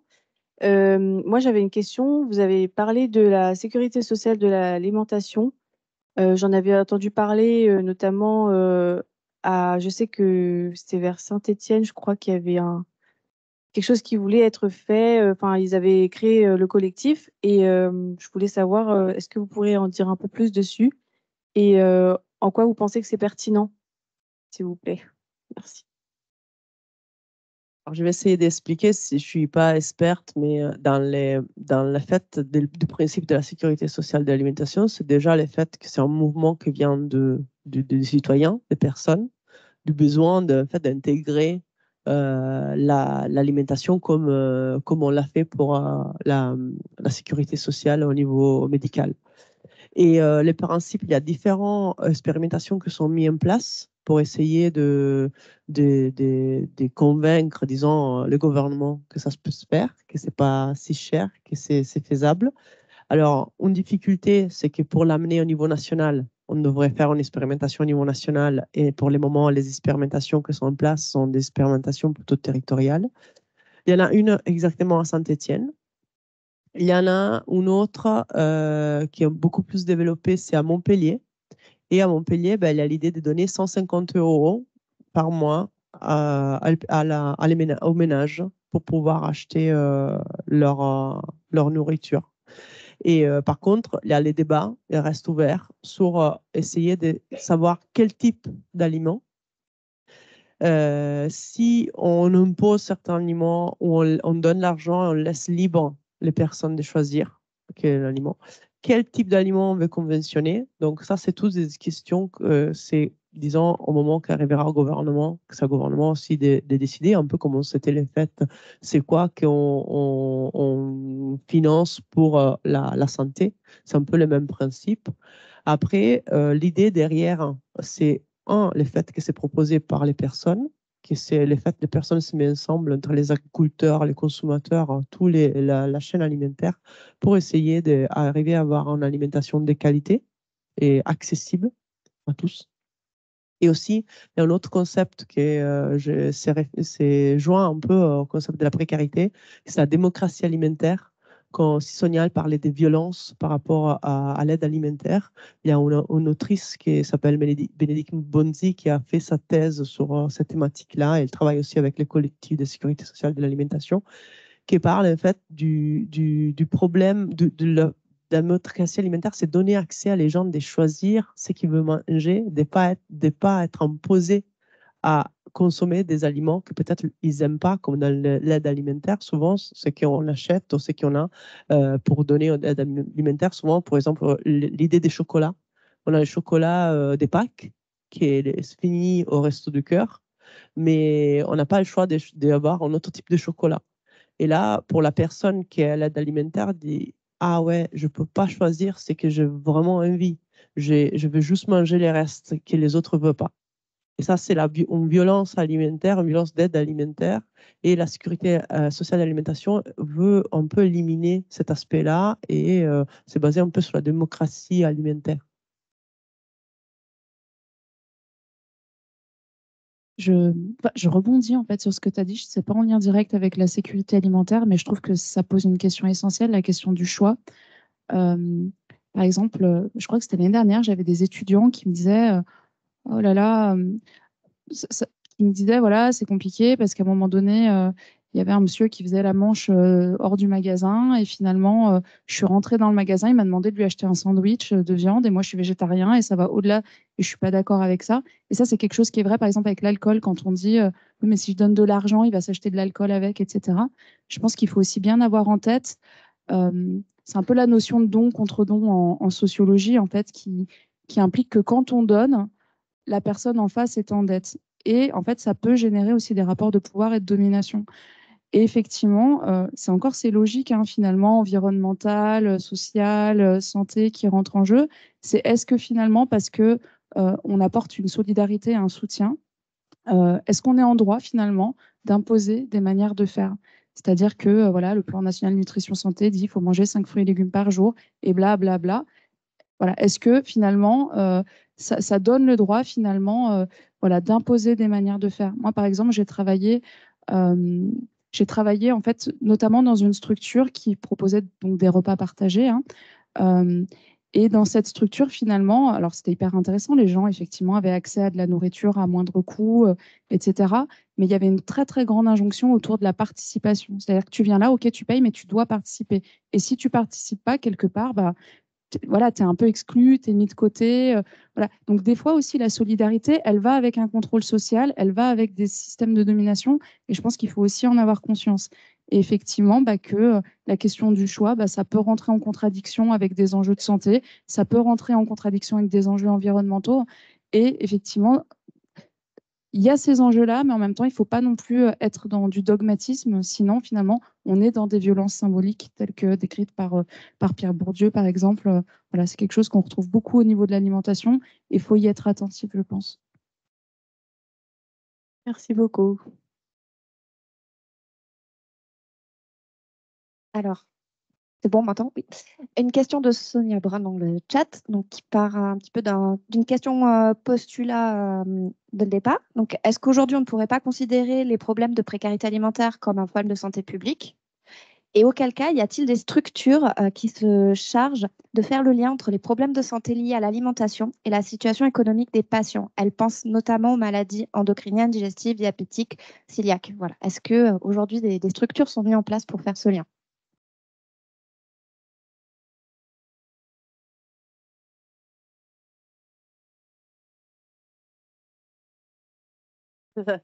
Alors, que je... Alors, oui, je suis d'accord qu'il y a eu des débats surtout sur l'alimentation dans les hôpitaux. Disons que parfois, la santé de certains patients dégradée par rapport à la qualité de l'alimentation qui était donnée dans les hôpitaux. Donc, ça, c'est quelque chose qu'on a essayé de changer et de mettre en place. Je ne sais pas s'il y a une politique en cours. Je sais qu'il y a une sorte d'amendement dans la loi Egalim pour élargir l'effet de la qualité des aliments, surtout dans les EHPAD. Et je pense que pour inclure aussi les hôpitaux. Mais après, une politique vraiment ça, je sais qu'il y a des projets qui ont été créés, vraiment de créer les liens entre la qualité de l'alimentation, surtout par rapport à les hôpitaux, etc. Mais je sais pas, je ne veux pas aller plus loin parce que je ne suis pas au courant s'il y a quelque chose. Moi, je suis désolée, je suis pas sûre d'avoir compris la question. Euh,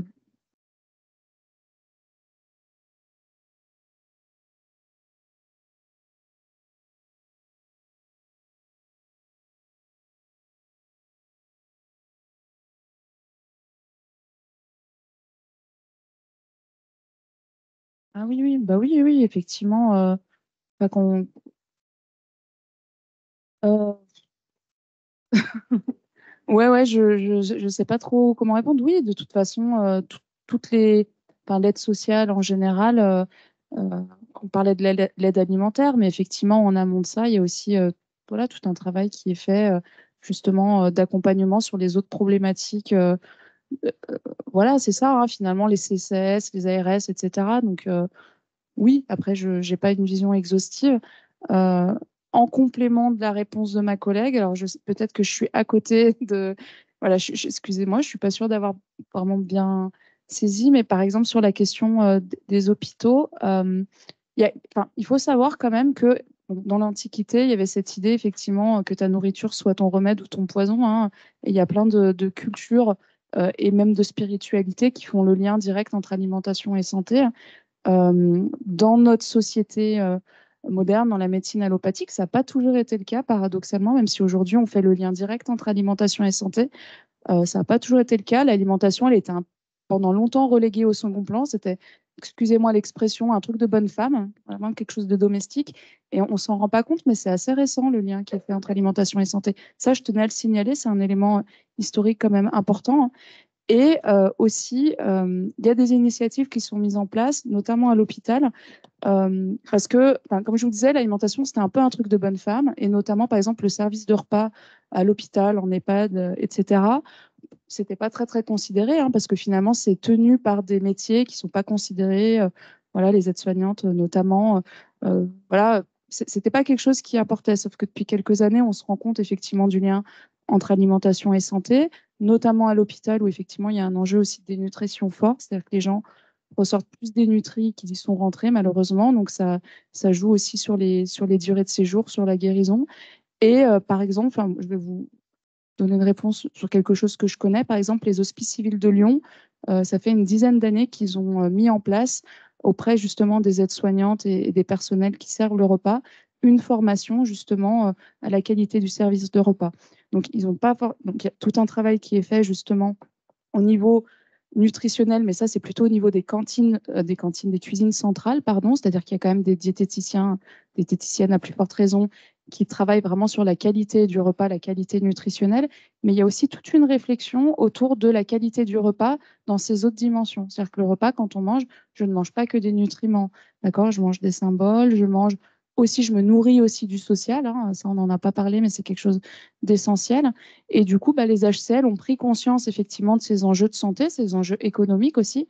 Qui dit durée de séjour allongée dit aussi un coût pour la collectivité.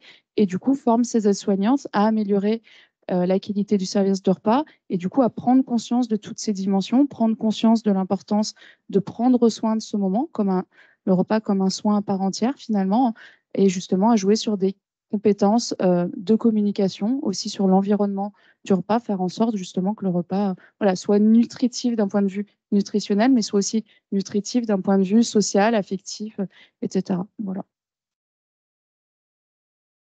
Est-ce qu'il y a d'autres questions?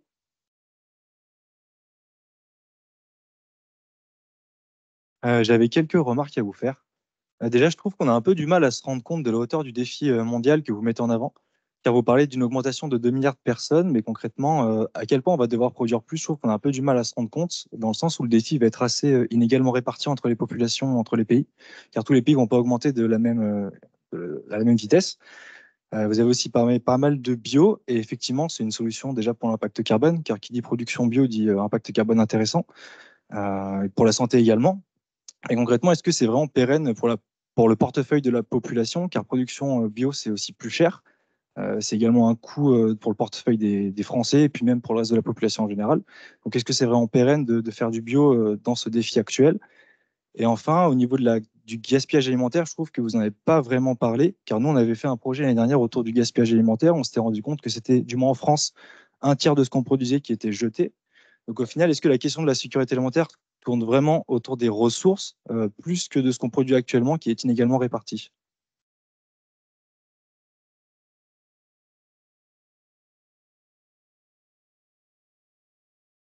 Oups, je vais commencer. La première, c'était sur l'augmentation de la population mondiale. Exactement. Et les 2 milliards, où est-ce qu'ils vont se localiser, et donc comment adapter des solutions à cette augmentation finalement assez régionale. Exactement.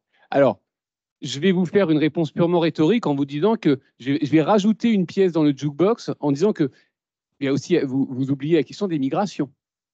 Donc, ce ne sont pas uniquement de l'augmentation de la population. Certes, il va y avoir des poches d'augmentation démographique, mais en même temps, les flux et les mobilités humaines vont peut-être, d'une certaine manière, équilibrer, ou en tout cas même faire apparaître d'autres poches de population à nourrir. Donc ça, c'est la première chose. Et malheureusement, alors, je suis très mauvais en prospective. D'ailleurs, tout le monde est mauvais en prospective. Hein, je vous renvoie au livre qui s'appelle Le Signe Noir, justement, qui insiste sur la dimension de hasard. On a tendance à oublier. Et aujourd'hui, on est dans une société où on croit qu'on peut tout prévoir, tout calculer, tout évaluer. Bon, ça n'engage que moi, mais je pense que c'est beaucoup plus compliqué que ça. Donc, sur la première question, remarque que vous aviez, je suis entièrement d'accord avec vous. Ça va aussi, et on a essayé d'en parler aussi durant la table ronde, c'est face à des enjeux globaux, comment on amène des solutions localisées. Et à mon sens, la vraie question se pose, c'est ça. C'est ça, c'est-à-dire que oui, on a des enjeux qui transcendent les frontières, des enjeux environnementaux, des enjeux climatiques, des enjeux sociaux, des enjeux de lutte contre les inégalités. Oui, ça c'est commun à l'ensemble de la planète, mais en même temps, comment est-ce qu'on fait pour décliner à l'échelle locale? Donc, j'ai envie de vous dire, pour ma part, point d'interrogation sur après. Le deuxième, sur le bio. Alors, le bio, je suis tout à fait d'accord avec vous. On a très souvent, pendant très longtemps, on a montré que on a présenté le bio comme une sorte de panacée, en disant, bon, le bio va nourrir le monde. C'est beaucoup plus compliqué que ça, parce que d'une part, qui dit bio dit baisse des rendements. Donc, ce qui est normal, hein, quand vous n'utilisez pas d'intrants agricoles, qu'ils soient naturels ou chimiques, bah, vous avez des rendements qui baissent d'autant. Ça, c'est un fait. D'autre part, bon, du bio qui vient de l'autre bout de la planète, oui, certes, ça respecte des certifications. Est-ce que pour autant, on est véritablement sur les ambitions du bio de départ? Là encore, point d'interrogation.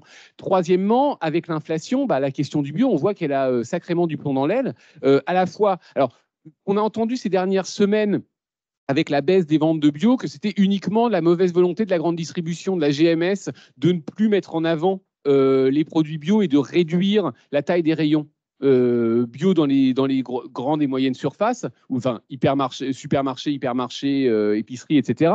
C'est un peu plus compliqué que ça. C'est une sorte de cercle vicieux. C'est-à-dire que face à l'inflation, les consommateurs se portent moins, enfin font des arbitrages et se portent moins sur le bio. Donc, comme la demande baisse un petit peu, a tendance à baisser, eh ben, les distributeurs ne le mettent plus en avant et participent à mettre en avant des produits plus accessibles sur un plan, en tout cas, purement économique. Donc, le bio, je n'ai rien contre, mais je ne pense pas que ce soit la solution pour nourrir la planète. Peut-être que mes collègues ne seront pas tout à fait d'accord avec moi, et même je l'espère. Et la troisième question, c'était quoi, rappelez-moi? C'était plus autour du gaspillage alimentaire, dans le sens où on avait pas mal étudié la question l'année dernière. On s'était rendu compte que, du moins en France, je ne sais pas dans le reste du monde, mais il y avait un tiers de ce qui était produit qui était jeté. Du coup, avant de parler de problèmes de ressources à long terme, est-ce que c'est pas plus un problème de répartition de ce qu'on produit déjà actuellement qui solutionnerait déjà une partie du problème? Et juste, pardon, pour rebondir à ce que vous avez dit par rapport aux 2 milliards d'habitants, est-ce que vous pensez que c'est vraiment soutenable de prendre le problème mondial plutôt que prendre les problèmes localement d'abord? Parce que j'ai l'impression que vous partez déjà du mondial pour découler localement, mais est-ce que chaque pays n'a pas plutôt ses propres problématiques? Du coup, est-ce que c'est pas un peu un raccourci de partir déjà du mondial plutôt que de partir vraiment localement par pays ou par région mondiale? Non, mais votre réflexion. Alors, sur le gaspillage, moi, je ne suis pas un spécialiste, donc je laisserai mes collègues répondre. Mais je suis tout à fait d'accord avec vous. On a été pendant très longtemps, et peut-être moi le premier, aveuglé par ces chiffres qui font, comment dire, qui donnent le vertige, ces chiffres globaux. Et il est vrai que réhabiliter l'échelle locale, repenser des modèles agricoles et alimentaires à l'échelle locale. Et alors, des modèles agricoles qui soient plus durables, mais qui soient aussi viables économiquement. Parce que j'insiste toujours sur les deux. C'est bien gentil d'avoir des bonnes intentions, mais si ce n'est pas viable économiquement, malheureusement, c'est compliqué. Et comme je pense que la chute du capitalisme n'est malheureusement, entre parenthèses, pas encore pour demain, en attendant, il va peut-être falloir faire avec. Mais vous avez tout à fait raison sur le local et le réhabiliter. Après, favoriser l'évolution, les transitions des modèles, qui soient agricoles, alimentaires et même de manière générale, ça demande des ressources que beaucoup de pays ne peuvent pas forcément se permettre. Donc, qui amène une réflexion de facto plus globale que simplement une dimension nationale ou locale ou régionale. Ce que je voulais dire par là, c'est que chaque produit produit ses propres denrées alimentaires. Donc, est-ce que c'est pas un peu compliqué d'essayer de prendre le problème globalement, dans le sens où, au final, chaque pays a ses propres politiques, ses propres problématiques. Donc, est-ce que c'est pas un peu un raccourci de prendre vraiment la question à l'échelle internationale? Alors, pour les faits de chaque pays, c'est vrai, il faut étudier les pays au niveau de son contexte. Mais après, souvent, par exemple, les politiques, on est dans un monde globalisé où aussi les interactions, parce que oui, vous avez parlé des gaspillages, mais après, quand on parle aussi des disponibilités, on parle d'un port en sport. On a des relations internationales très importantes. Donc souvent, parfois, les politiques, ils viennent des grandes organisations ou de l'Union européenne. Donc, on fait des politiques suite aux directives de l'Union européenne. Derrière, on a des lois et des réglementations qui sont au niveau français. Et après, tout à fait d'accord sur le fait que chaque pays a son contexte et aussi sur le fait de nourrir les 2 milliards de personnes qui vont arriver. En fait, déjà, on peut nourrir assez tout le monde. On produit déjà assez pour tout le monde. Et surtout en Europe, on produit énormément. Et on l'a vu aussi avant qu'il y ait la réforme de la politique agricole commune, qui en fait, en Europe, on produisait tellement qu'on ne savait plus où mettre les excès. Donc, on les envoyait dans les pays en voie de développement à des prix très bas. Et comme ça, les paysans des pays en voie de développement devenaient encore plus pauvres et avaient encore plus de problèmes de sécurité alimentaire parce qu'ils achetaient les produits européens.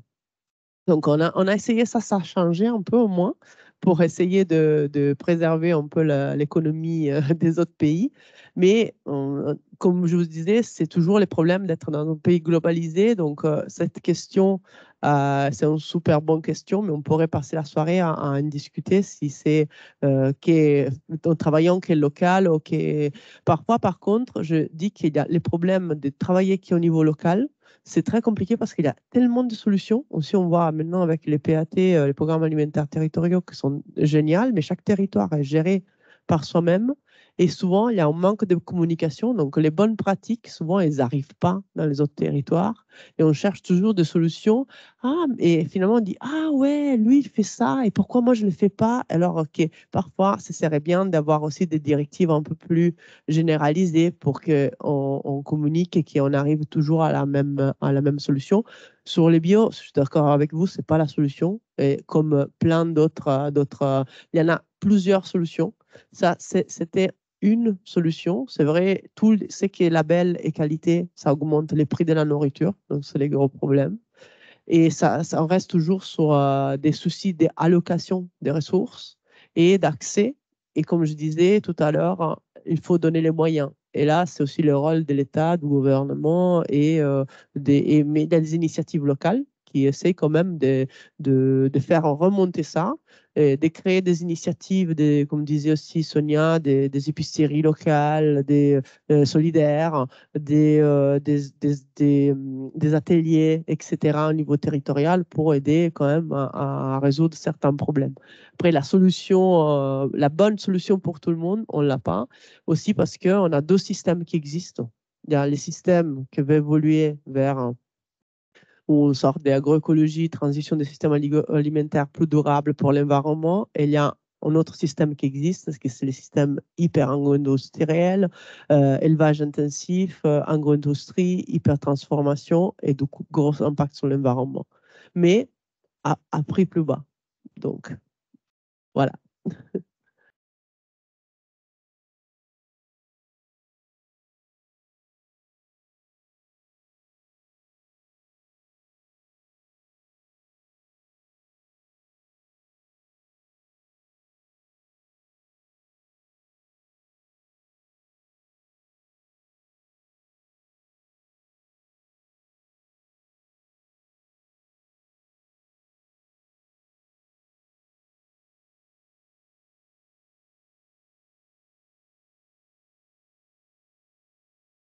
Est-ce que dans vos sujets d'études, vous avez abordé les causes de l'insécurité alimentaire avec des approches théoriques marxistes, postcoloniales et féministes? Ça fait une très grosse question. Vous avez 2 heures. Alors, qui se lance?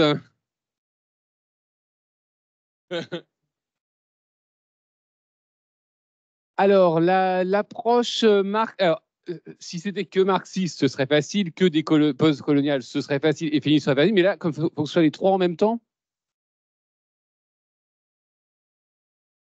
au moins une, Laura, ou Sonia peut-être? Alors, la question, c'était, vous vous focalisez beaucoup, alors si, Mélodie, vous me reprenez, vous vous focalisez beaucoup sur les conséquences de l'insécurité alimentaire, mais non sur les causes. Est-ce que dans vos études, est-ce que dans vos recherches, vous avez justement travaillé sur les causes de l'insécurité alimentaire? Et à ce titre, pourquoi est-ce que vous pourquoi ne pas convoquer ces approches marxistes? Alors, je me méfie tout le temps, est-ce que c'est décolonial ou post-colonial? Post-colonial et féministe. Alors, il commence à être ouais, tard. C'est ça. Non, mais déjà, en fait, forcément, par exemple, moi qui suis anthropologue et sociologue, en sociologie, on travaille beaucoup sur les inégalités sociales, sur les discriminations. C'est juste pas forcément ces quatre théoriques-là qu'on va utiliser. Par exemple, moi, un cadre théorique que j'ai beaucoup mobilisé, c'est l'interactionnisme de Becker, l'école de Chicago, qui parle justement énormément de ces systèmes de domination, de ces rapports de classe, voilà, des questions de genre aussi. Enfin, voilà, c'est juste après Marx, on est plutôt sur un économiste et c'est des questions disciplinaires en fait. Donc évidemment que voilà, moi c'est très présent dans mon approche justement cette question des inégalités. Moi j'ai pas une vision mondiale comme moi, je suis anthropologue, donc voilà, c'est plutôt du terrain, du quali, des choses comme ça. Donc c'est pas géopolitique l'approche que j'ai, mais c'est vrai que justement, je me permets de rebondir parce que sur la question du gaspillage alimentaire, moi voilà, c'est vrai que j'ai pensé. Notamment, bon, effectivement, je suis 100% d'accord avec toi. Pour moi, c'est moins une question de ressources que de répartition des ressources. Donc, effectivement, ça pose la question, finalement, des conséquences aussi de la colonisation, des conséquences des rapports de domination du Nord sur le Sud, mais aussi en interne des pays. Donc, évidemment, en fait, qu'il y a ces questions qui sont mobilisées. Évidemment qu'il y a une critique aussi du capitalisme qui est mobilisée. C'est une évidence. Moi, ça m'a fait penser, par exemple, sur la question du gaspillage alimentaire. Tu as totalement raison, en fait. Les ressources, elles sont là, mais elles sont jetées à la poubelle parce que finalement, ça ne rapporte pas d'argent. En fait, il y a des logiques de productivité derrière. C'est d'un cynisme absolu, c'est vraiment terrible. Et voilà, les solutions, on serait bien content de les avoir, de les connaître. Voilà, c'est compliqué. Par exemple, la loi Egalim, elle a permis aux grandes distributions justement de pouvoir donner ces invendus ou des denrées proches en date et tout ça. Donc sur le papier, on se dit trop bien, super, ça va être merveilleux. D'un côté, ça va éviter le gaspillage alimentaire. De l'autre côté, ça va lutter contre la précarité alimentaire. Et de quoi on se rend compte? Finalement, que c'est que les grands distributeurs finalement défiscalisent et balancent des tonnes et des tonnes de denrées alimentaires hyper proches en date. Du coup, ça va être typiquement la banque alimentaire ou ce genre de structures qui vont se retrouver avec des énormes palettes à trier avec généralement au milieu les trucs pourris et finalement les comment dire, les groupes de grande distribution finalement défiscalisent ce fonds d'argent. C'est d'un cynisme absolu en fait et c'est sûr qu'il n'y a pas voilà, moi, j'ai pas la solution. C'est hyper compliqué. Je suis pas économiste. Je fais pas de modélisation. Je fais pas des choses comme ça. En revanche, voilà, évidemment que les questions de pouvoir et de domination, que ce soit en lien avec effectivement l'histoire de la colonisation, que ce soit en lien aussi avec les classes, que ce soit en lien aussi avec c'est quelque chose d'extrêmement présent, mais qui prennent pas forcément cette forme-là. Après, voilà, on peut à titre personnel, avoir cette sensibilité-là. Mais voilà, tu voulais rajouter quelque chose? Parce que, en fait, la question de l'égalité de la classe sociale, c'est la base en fait, du problème de la sécurité alimentaire. Donc, en fait, c'est même implicite, on en parle tout le temps et on le traite la sécurité alimentaire par rapport à ça et surtout par rapport à les vulnérabilités des différentes populations.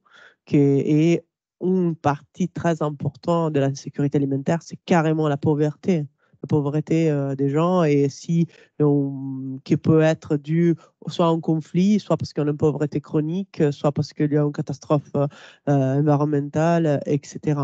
Et après, bon, la partie du féminisme, moi, je ne le traite pas directement, mais le rôle du genre dans l'alimentation, dans comment on prépare, comment on change nos habitudes par rapport à comment on change la société, comment on change aussi les rôles à l'intérieur des ménages. Ça, c'est quand même quelque chose qu'on traite énormément. Et donc,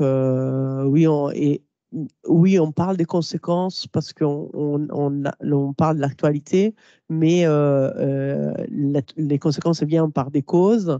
Et les causes, c'est carrément comment on a développé notre système alimentaire, comment on a changé dans le temps avec l'industrialisation, avec la technologie. Donc, comment on a commencé la déforestation pour pouvoir avoir plus de terrains à cultiver. Donc, ça, c'est toutes des causes qu'on traite pour parler carrément des conséquences ensuite.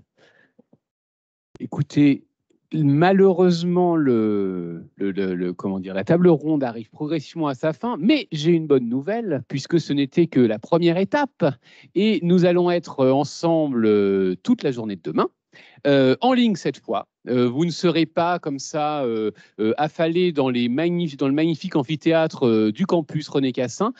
Donc ne vous inquiétez pas, vous allez avoir l'occasion de poser toutes les questions que vous voulez. Demain, j'imagine que vous avez déjà potassé le programme de la journée de demain. On va avoir 4 webinaires, je sais que ça va être assez intense, qui vont aller encore plus loin, plus en précision que ce qu'on a fait aujourd'hui, parce que l'objectif de cette table ronde, c'était de dessiner les grands traits, les grandes orientations de ce concept de sécurité alimentaire. On commencera demain au bon matin, quasiment à l'aube, en abordant les questions environnementales et comprendre comment les questions environnementales amènent à redéfinir la sécurité alimentaire. On aura 2 intervenants, Mathieu Brun et Paul Fabre, que je vous présenterai demain. Ensuite, on aura une table ronde sur la malnutrition, plutôt centrée nutrition. Et quand je dis malnutrition, ça englobe à la fois la surnutrition et la sous-nutrition. 3e table ronde, on parlera d'innovation. Et donc, est-ce que la technologie va sauver le monde? On a déjà un petit peu évoqué aujourd'hui, on ira un petit peu plus loin demain. Enfin, on prolongera en tout cas la réflexion et on finira enfin une journée fort intense par un dernier webinaire qui tentera de définir et de dessiner les modèles alimentaires de demain. Voilà, bah, écoutez, je vous remercie. Alors, d'abord, je vous remercie d'être là, bien sûr, et je vous demande aussi de remercier les intervenantes qui étaient là ce soir, qui ont accepté de partager avec vous leur savoir que je n'ai aucun problème à qualifier d'encyclopédique. Et donc, on se retrouve demain derrière nos écrans et à la fin de la journée, on aura tous des yeux de lapin russe. Voilà, merci, bonne soirée et à demain.